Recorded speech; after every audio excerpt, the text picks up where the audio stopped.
आजच्या या व्हिडिओमध्ये आपण प्रॉब्लेम सेट 1चा क्वेश्चन नंबर 3 आणि 4 सॉल्व्ह करणार आहोत. क्वेश्चन नंबर 1 आणि 2 आपण याच्या मागच्या व्हिडिओजमध्ये सॉल्व्ह केलेला आहे. जर तुम्ही तो व्हिडिओ बघितला नसेल तर नक्की जाऊन आधी तो व्हिडिओ बघा आणि मग हा व्हिडिओ कंटिन्यू करा. क्वेश्चन नंबर 3 दिला आहे. Out of 100% in group 72% speak English. तो 100 लोकांपैकी 72 लोक इंग्लिश बोलतात. आपण याला म्हणू सेट ए. आता सेट ए मध्ये किती लोक आहेत? 72. सो एन ऑफ ए ची व्हॅल्यू काय येणार मग? 72. सो सगळ्यात आधी आपल्याकडे 100 लोक आहेत ते लिहून घेतले आणि त्यानंतर जेवढे 72 लोक इंग्लिश बोलतात ते कुठं येणार? एन ऑफ ए मध्ये. पुढं 43% स्पीक फ्रेंच. आता जी लोक फ्रेंच बोलतात त्यांना आपण सेट बी मध्ये टाकू आणि सेट बी मध्ये किती लोक आहेत? 43. म्हणून एन ऑफ बी ची व्हॅल्यू काय येणार मग? 43. सो सेम आपण इकडे लिहून घेतलं. पुढं each one out of 100% speak at least one language.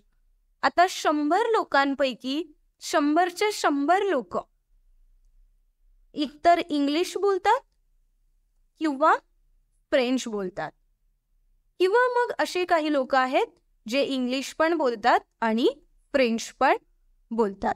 So हे या वाक्याचा मीनिंग आहे. याच्यात सांगितलं काय आहे की आपल्याकडे 100 लोक आहेत, 100 पैकी ॲटलिस्ट वन लँग्वेज बोलतात. म्हणजे काही लोक इंग्लिश बोलत असतील, काही लोक फ्रेंच आणि काही लोक इंग्लिश आणि फ्रेंच बोलतात. असं वाक्य आलं तेव्हा नेहमी लक्षात ठेवायचं आपल्याला हे दिलं आहे ए युनियन बी. तो युनियन म्हणजे काय की सगळ्यांचं मिक्स. म्हणून एन ऑफ ए युनियन बी ची व्हॅल्यू काय येणार मग? 100. तो क्वेश्चन वाचल्यावरून आपल्याला मिळालंय N of A, N of B आणि N of A union B. Find out काय करायचं आहे? How many speak only English, how many speak only French, and how many of them speak English and French both. हे 3 सब question दिले आहेत आणि ते 3 सब question solve करायचे आहे. स्टार्ट करू. ज्याच्यामध्ये आपल्याला N of A, N of B आणि N of A union B दिलंय. सो हे 3 दिल्यानंतर आपल्या फॉर्म्युल्यामध्ये काय बाकी राहतं? N of A intersection B. So आपल्याला आता N of A intersection B मिळेल. कुठल्या फॉर्म्युलाने? Number of elements of set हा फॉर्म्युला आपल्याकडे आहे. जर तुम्हाला तो फॉर्म्युला माहिती नसेल तर प्लीज, म्हणून मी रिकमेंड करते की सगळे व्हिडिओज एका लाईनीने बघा, म्हणजे तुमच्या सगळ्या कन्सेप्ट क्लिअर होतील आणि जेव्हा असं आपण डायरेक्ट प्रॉब्लेम सॉल्व्ह करतो तेव्हा तुम्हाला ते प्रॉब्लेम इझी जातील. सो फॉर्म्युला आहे N of A union B equal to N of A plus N of B minus N of A intersection B. आता जेवढ्या व्हॅल्यूज आपल्याकडे आहेत त्या व्हॅल्यू आपण या फॉर्म्युल्यामध्ये पुट करणार. ए युनियन बी होतं 100, एन ऑफ ए ची व्हॅल्यू 72 आहे, एन ऑफ बी ची व्हॅल्यू 43 आहे आणि ए इंटरसेक्शन बी आपण तसाच लिहिला. आता 72 प्लस 43 केलं तर आन्सर काय येतं? 115. बाकीच्या व्हॅल्यूज सेम टू सेम खाली लिहायच्या. आपल्याला एन ऑफ ए इंटरसेक्शन बी काढायचं आहे, बरोबर? मग आपण काय करणार? ही व्हॅल्यू ह्या साईडला आहे त्याला आपण दुसऱ्या साईडला पाठवू. नेहमी लक्षात ठेवायचं जेव्हा आपण व्हॅल्यू दुसऱ्या साईडला पाठवतो तेव्हा ती साईन चेंज करते. सो याची साईन इकडे जाऊन काय होणार मग? निगेटिव्ह. सो आन्सर येईल 100 मायनस 115 आणि हा जो होता minus N of A intersection B तसंच खाली आलाय. आता 100 मायनस 115 होऊ शकतं का? नाही. म्हणून करायचं 115 मायनस 100. आन्सर येईल हे 5 आणि हे 1 म्हणजे आलं 15. आता मोठा नंबर कुठला आहे? 115, ज्याची साईन आहे निगेटिव्ह, म्हणून आन्सरला येईल निगेटिव्ह 15 नंबर. सो काय येणार नेक्स्ट स्टेपमध्ये? Negative 15 equal to minus N of A intersection B. दोघं साईडला निगेटिव्ह आहे म्हणून ते कट झाले आणि एन ऑफ ए इंटरसेक्शन बीची व्हॅल्यू काय आली मग 15. सो आपल्याकडे असे 15 लोक आहेत जे फ्रेंच पण बोलतात आणि जे इंग्लिश पण बोलतात. ओके, सो सेम तेच लिहून घेतलं. पुढच्या क्वेश्चनमध्ये विचारलं आहे how many speak only English. तर तुम्ही म्हणाल मॅम 72 आहेत जे फक्त इंग्लिश बोलतात, विच इज रॉंग.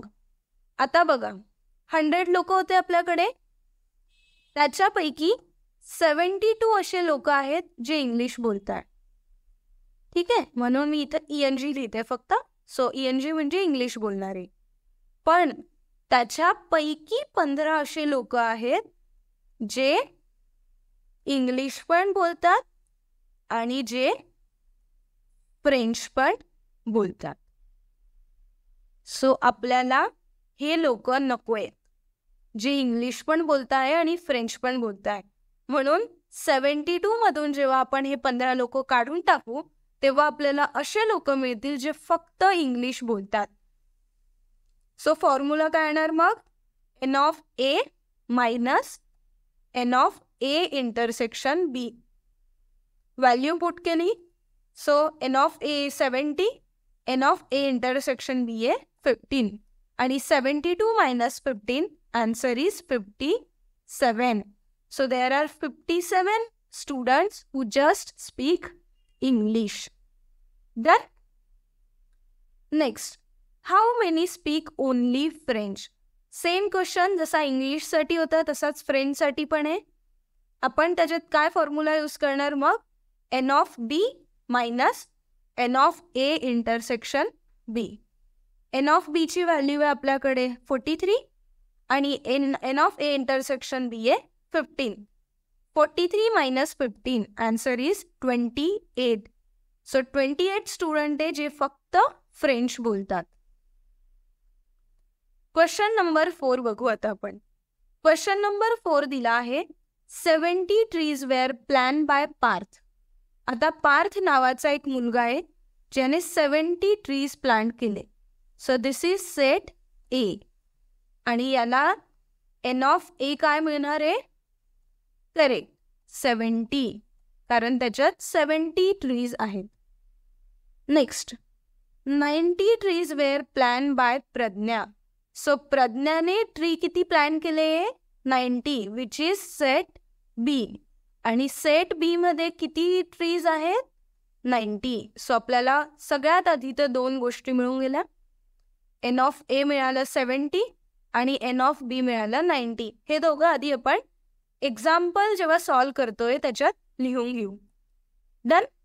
पुढं, on the occasion of tree plantation week, out of this 25 were plan by both of them together. 25 असे ट्रीज आहे जे प्रज्ञाने पण केले आणि पार्थने पण केले आहेत. सो याला आपण काय म्हणू मग, कॉमन. आणि कॉमन कसं रिप्रेझेंट करतात, ए इंटरसेक्शन बी.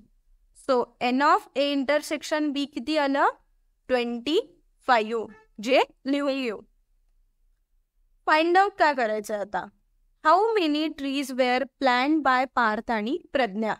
दोघांनी मिळून टोटल किती ट्रीज प्लॅन केले आहेत ते आपल्याला सांगायचं आहे.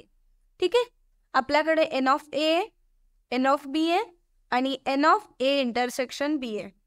सिम्पल आपण काय करणार, फॉर्म्युला यूज करू.